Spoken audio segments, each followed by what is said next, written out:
the best time and the worst time is like the week before, because the best time is you're looking really good.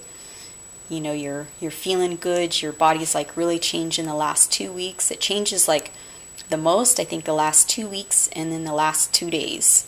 Huge differences. And so that last week, you're feeling really good. You're seeing the changes. You're starting to really tighten up and get, leaner. Your veins are sticking out, especially when you put some carbs back in you. And it's just good. It's like it's you see the end. You see the light at the end of the tunnel, and it's like right there, but it's not over yet. And then it's bad because it's almost over, and you've worked and like disciplined yourself for so long. You're so used to being in a routine. The day of the show is the best, and the day after is pretty good. That night is like really good because especially if you did good, it's like you go out to dinner, you eat, you don't have to feel guilty. The next day is good because you can eat, but then it's like those after contest blues set in, and being so disciplined for so long, now all of a sudden you have all this freedom.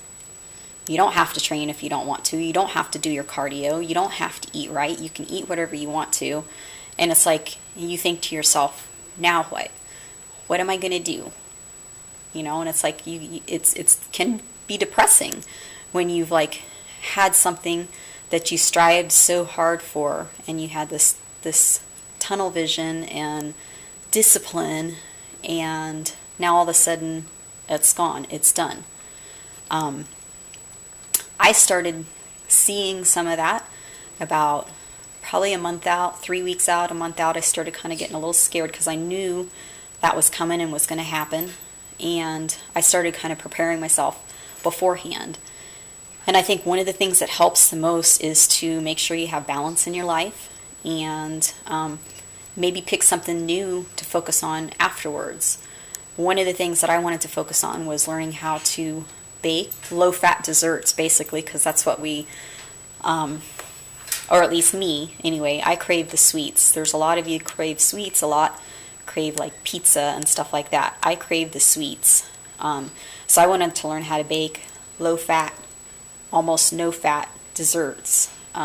So when I did get that craving for something, I could like make something that would take care of my sweet tooth, but would cut back on a lot of the fat and the calories and the sugar. So I started buying some books a couple weeks out and got prepared for that, so I could have that as one of my goals to work on after the show.